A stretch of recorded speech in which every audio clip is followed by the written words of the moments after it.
اس کے طریقہ کار اور مردم-شماری کی جو کمپین چلی ہے اس پر عدم اعتماد کیا جا رہا ہے. کراچی میں بھی، حیدرآباد میں بھی اس پر عدم اعتماد ہو رہا ہے، اندرون سندھ بھی اس پر عدم اعتماد ہو رہا ہے. خود بلوچستان میں کوئٹہ شہر کے حوالے سے اس پر عدم اعتماد کیا گیا ہے. تمام سیاسی جماعتوں نے خیبر پختونخوا میں فاٹا کے اندر اس پر عدم اعتماد کیا گیا ہے. اور اس طرح کی طریقہ کار کے ساتھ مردم شماری جو ہے وہ مجموعی طور پر بھی پاکستان میں 5 سال کے بعد ہماری آبادی کم ہو گئی. ایک ایسا ملک ہے کہ جہاں آبادی بڑھنی چاہیے وہاں آبادی ہماری کم ہو رہی ہے. اسی حوالے سے ووٹر لسٹیں بننی ہیں، اسی حوالے سے نئی حلقہ بندیاں ہونی ہیں جس پر کل لوگوں کو اعتماد نہیں ہوگا اور جیسے جبر کی بنیاد پر آپ ان سے ایک الیکشن کروائیں گے. لہذا جمعیت علماء اسلام نے اپنے حکومت سے یہ کہا ہے کہ یہ جو ڈیجیٹل سسٹم کے تحت مردم شماری کی گئی ہے، عام آدمی دیہاتوں میں، دور دراز کے علاقوں میں ڈیجیٹل کو نہیں جانتے. اور جس طرح پچھلا الیکشن ایک مشین کے ذریعے کرایا گیا اور جس کا نتیجہ دھاندلی کی صورت میں آیا اور جس نے پاکستان کے اندر سیاسی عدم استحکام پیدا کیا، آج مردم شماری کو اگر آپ اس طریقے سے ڈیجیٹل سسٹم کے تحت عام آدمی کو جو بیچارہ ان پڑھ ہے، اس کو اس کا علم ہی نہیں ہے، اور آپ اسے کہہ رہے ہیں کہ جی آپ گھر میں پرچے تقسیم ہوتی ہے اور آپ خود جو ہے وہ بھریں اس کو، یہ تو طریقہ ٹھیک نہیں ہے. اور کتنے لوگوں کو یہ طریقہ آتا ہوگا جو لوگوں پر زبردستی تھوپا جا رہا ہے. تو اس پر فوری طور پر تحقیقاتی کمیشن قائم کیا جائے اور اگر یہ غلط مردم شماری ہے تو پھر اس کو دوبارہ ہونا چاہیے.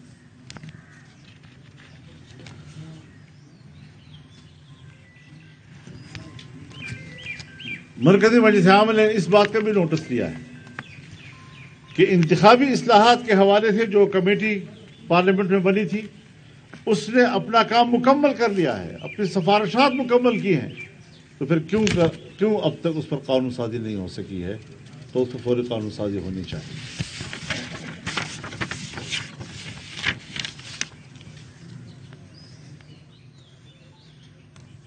اجلاس نے عمران خان، اس کی جماعت کے پچھلی حکومت میں ذمہ داران اور بحیثیت پی ٹی آئی جو اس نے کرپشنز کی ہیں اور مہا چوریاں کی ہیں، جسے شاید تاریخ پتہ نہیں کن الفاظ کے ساتھ ذکر کرے گی، تاریخ کو بھی اندازہ نہیں ہوگا کہ ہم کس طرح ذکر کریں اس کو. اس حوالے سے 1 سال گزر گیا ہے، عوام منتظر ہیں اس بات کی کہ ان کے خلاف احتساب کا عمل کب شروع ہوگا. اس پر بھی فوری طور پر اقدامات ہونے چاہیے اور مزید کسی تاخیر کی اب اس ملک پہ گنجائش نہیں ہے.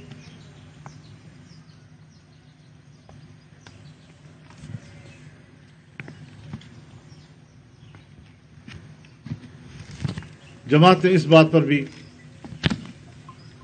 ہمیں کہا ہے کہ ملک کے اندر عوامی رابطہ مہم شروع کیا جائے. انشاءاللہ ہم ان کے اس فیصلے پر عمل درآمد کریں گے. اس کی ترتیب، اس کا طریقہ کار کیا ہونا چاہیے، کنونشن کہاں ہونے چاہیے، عام جلسے کہاں ہونے چاہیے، اس پر ہم شیڈول دیں گے انشاءاللہ اور عوام کے ساتھ براہ راست جا کر ہم بات کریں گے. ساری صورتحال ہمارے ملک کی ہے، مشکلات ہیں، ان مشکلات کو کیسے دور کیا جا سکتا ہے، ان مشکلات کا ذمہ دار کون ہے، دلدل میں کس نے پھنسایا ہے، ہماری ملک کی معیشت کو IMF کے حوالے کس نے کیا ہے، قیمتوں پر کنٹرول ہمارے ہاتھ سے کیوں نکلا اور قیمتوں پر کنٹرول IMF کو کیوں حاصل ہوا جو آج ہمارے کنٹرول میں نہیں آ رہا، اور عوام اپنی حکومت سے شکایت کر رہے ہیں. روپے کو اوپر نیچے جانا، وہ اسٹیٹ بینک کو آپ نے IMF کے حوالے کر دیا، اس پر اپنے اختیار ہی ختم ہو گیا ہے. تو یہ ساری چیزیں وہ ہیں کہ جس کے حوالے سے ہم نے پبلک کو بھی بتانا ہے، عوام میں بھی جانا ہے، اور ساتھ ساتھ مفتی عبدالشکور صاحب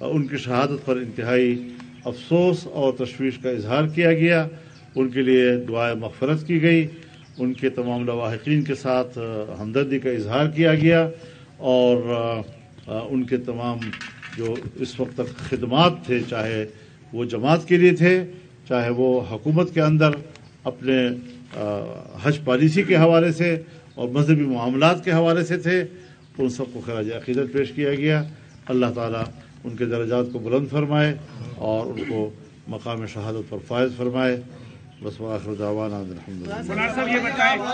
یہ بتائیں کہ ابھی وزیر اعظم نے ایوان میں قومی اسمبلی میں خطاب کرتے ہوئے یہ کہا ہے کہ 25 جولائی 2018 کو جو انتخابی دھاندلی ہوئی تھی اور بڑے پیمانے پر دھاندلی ہوئی تھی، اس کی نہ صرف تحقیقات کی جائیں بلکہ چوروں کو بھی پکڑا جائے. اب میرا آپ سے سوال یہ ہے کہ وزیر اعظم صاحب یہ کہہ رہے ہیں کہ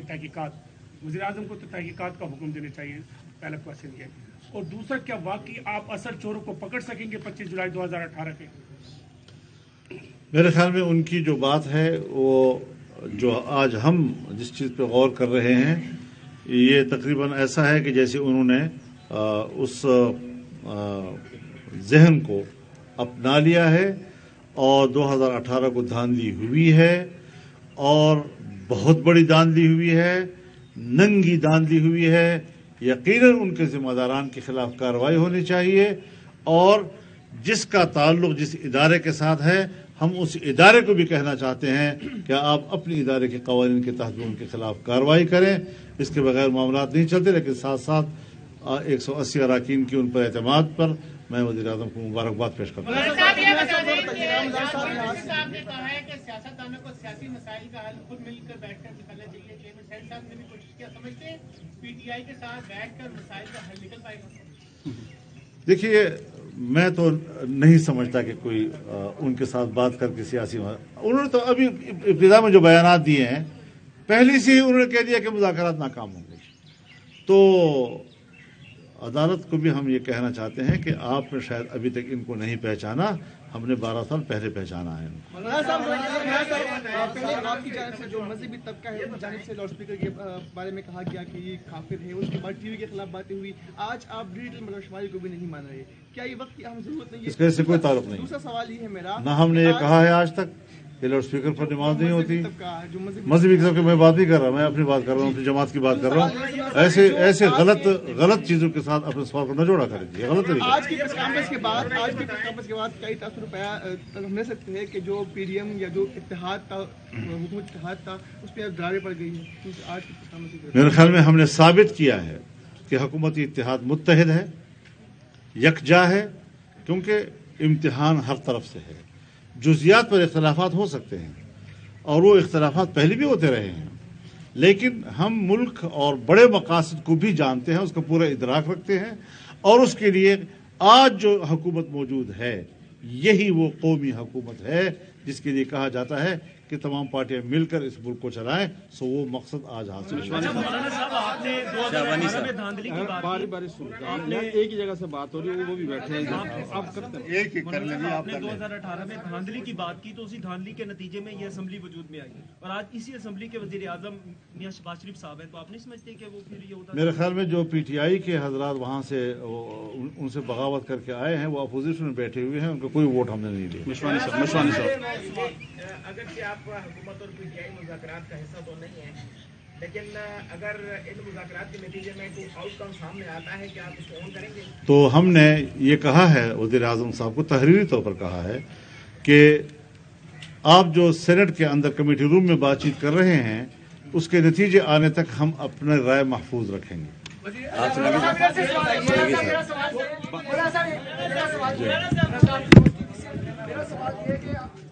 آرام سے ایک بیٹا جیسے صاحب نے کہا ہمارا حکم برقرار ہے، تو آپ یہ بتائیں کہ اگلی مذاکرات کی صورتحال جو ہے اس کے تحت آپ دیکھتے ہیں کہ 14 مئی کو الیکشن ہوگی تو آپ دیکھیے جو چیزیں ناقابل عمل ہو جاتی ہیں تو بلدیات کے بارے میں بھی انہوں نے حکم دیا تھا، پھر اس پر عمل نہیں ہو سکا. ایک دوسرے صوبے میں بھی انہوں نے آرڈر دیا تھا، وہاں بھی عمل نہیں ہو سکا تھا. کالاباغ ڈیم پر فیصلہ دیا تھا، عمل نہیں ہو سکا. تو بعض چیزیں ہوتی ہیں، وہ بھی انسان ہیں، بعض فیصلے ایسے کر لیتے ہیں کہ کہ ہم اس کو یہ تو نہیں کہہ سکتے کہ وہ اس کو قبول نہیں ہونا چاہیے، لیکن اس کا ناقابل عمل ہونا یہ وہ انسان کی جو استطاعت ہے اس کے دائرے سے باہر۔ علمدار صاحب، علمدار صاحب، یہ بتائیے گا، سوال یہ ہے کہ آج وزیر اعظم نے اعتماد کا ووٹ بھی لے لیا ہے دوبارہ، جو ہمارے ملک کے اندر ایک سیاسی رواداری ہوتی تھی وہ ختم ہو چکی ہے،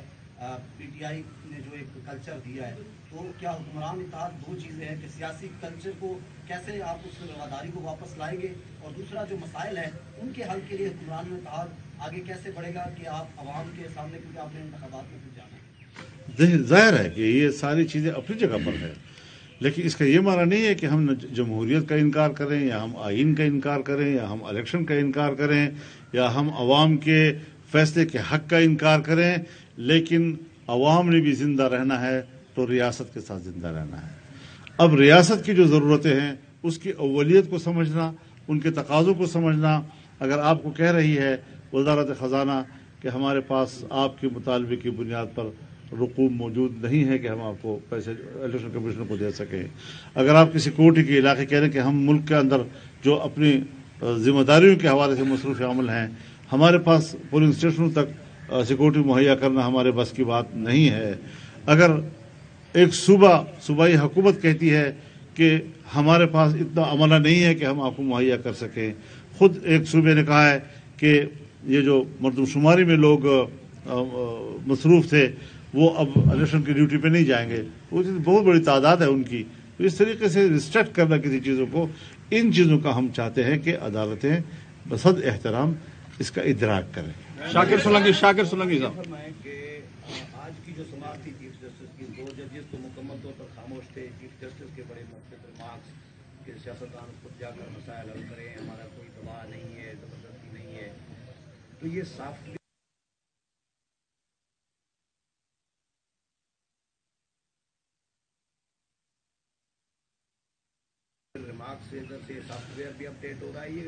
میرے خیال میں نے اس پر تبصرہ کر دیا ہے، میں کوئی انتہا پسند آدمی نہیں ہوں، اگر کوئی مثبت پہلو نکلتا ہے میں اس کا بھی اعتراف کیا ہے، لیکن جہاں جہاں پر ہمیں کچھ چیزوں پر اپنی رائے دینی ہوتی ہے وہ رائے بھی ہم نے دے دی ہے، اس سے زیادہ مزید میرے خیال میں آپ یہی تک بات کریں۔ جی صاحب، یہ آپ 13 جماعتوں کا ایک اتحاد بنا ہوا ہے اور یہ ایک اقتدار کی جنگ لڑ رہا ہے، یہ بتائیں کہ ایک سال ہو گیا ہے کہ مہنگائی کے خلاف نہ آپ کی جماعت نکلی ہے، نہ 13 جماعتوں میں سے کوئی ایک جماعت نکلی ہے احتجاج کے لیے، اتنی مہنگائی ہو گئی ہے، اس پہ کیا؟ حکومتیں احتجاج کے لیے نہیں نکلتی، حکومتیں اس صورتحال کو قابو کرتی ہیں اپنے ریاستی وسائل و ذرائع کے ذریعے سے، یقیناً اس میں جو مشکلات ہیں، یعنی میں تو آپ کو پتہ ہے اور آپ نے خود رپورٹ کیا ہے کہ میں حکومت تبدیل ہونے سے پہلے کئی بڑے جلسوں میں کہہ چکا ہوں کہ میرے نزدیک ملک کو جس دلدل کی طرف دھکیلا گیا ہے، آنے والی حکومت اس کو نکالنے میں دقت محسوس کرے گی، میں نہیں سمجھتا کہ ہم کیسے نکلیں گے اس سے، لیکن ہمارے کچھ بزرگ کہتے تھے کہ ہم 6 مہینے میں ٹھیک کر لیں گے، 8 مہینے میں ٹھیک کر لیں گے، آج وہ ہمارا تجزیہ صحیح ثابت ہو رہا ہے نا، کہ ہم نے جو اس حوالے سے تجزیہ دیا تھا کہ یہ مشکل ہوگا، تو ہمارا تجزیہ صحیح ہے۔ ان گزشتہ 3-4 سالوں میں سیاسی عدم استحکام آیا، معاشی عدم استحکام آیا، آپ کے ملک کے دفاعی نظام کو تقسیم کرنے کی سازش ہوئی، تو یہ ساری چیزیں جو ہیں اس حکومت میں ریاست کے خلاف ہوئی ہیں، اور انشاءاللہ قابو پانے کی کوششیں کی جا رہی ہیں۔ اگر ایک طرف سے مہنگائی ہے تو دوسری طرف سے کچھ سہولتیں دی جا رہی ہیں، ترقیاتی کام شروع کیے جا رہے ہیں تاکہ لوگوں کو ملازمتیں ملیں، کام کرنے کے مواقع ملے، روزگار کے مواقع مہیا ہو سکیں، تو اس طرف پہلو پر بھی تو کام ہو رہا ہے ملک بھر میں، اور ہر طرف جو ہے اس کے متبادل جو ہے وہ تلاش کیے جا رہے ہیں۔ آخری سوال بس۔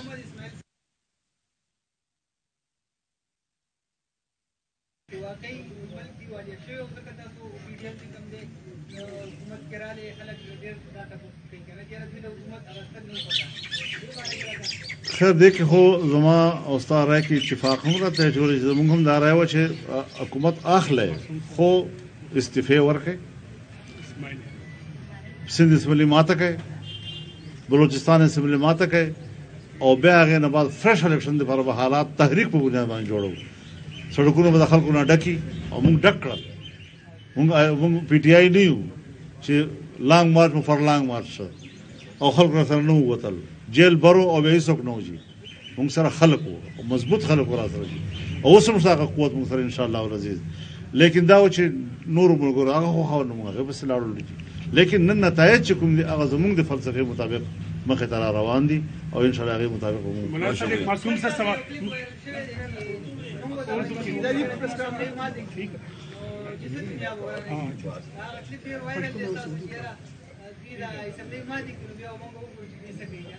نه اخو وروسته دا پنجاب او د کې پی اسمبلی ماتور دمکانې راکولې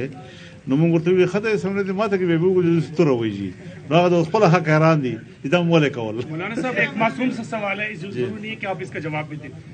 کیا حکومت کو یا پولیس کو کسی ملزمان کے جو ہے جو حراست میں اس کے بال کاٹنے چاہیے کترنے چاہیے جواب ضروری نہیں ہے کہ اس کا سوال تو میں آپ سے کروں گا کیونکہ آپ کے شہر سے متعلق بہت شکریہ حضرات کا. جی اسلام آباد میں مولانا فضل الرحمان نیوز کانفرنس کر رہے تھے. سوالوں کے جوابات انہوں نے دیے صحافیوں کے ساتھ. میں آپ کو بتائیں کہ انہوں نے گفتگو کرتے ہوئے کہا 2018 کے انتخابات میں دھاندلی ہوئی, ذمہ داران کے خلاف کارروائی ہونی چاہیے. دھاندلی میں جن اداروں کے لوگ ملوث ہیں ان کے خلاف بھی کارروائی ہونی چاہیے. عدالت نے شاید عمران خان کو نہیں پہچانا, ہم نے 12 سال پہلے پہچان لیا. ہم نے ثابت کیا کہ حکومتی اتحاد متفق اور متحد ہے. ہم ملک اور بڑے مقاصد کو بھی جانتے ہیں. آج جو حکومت موجود ہے یہ وہی قومی حکومت ہے. 2018 کے انتخابات میں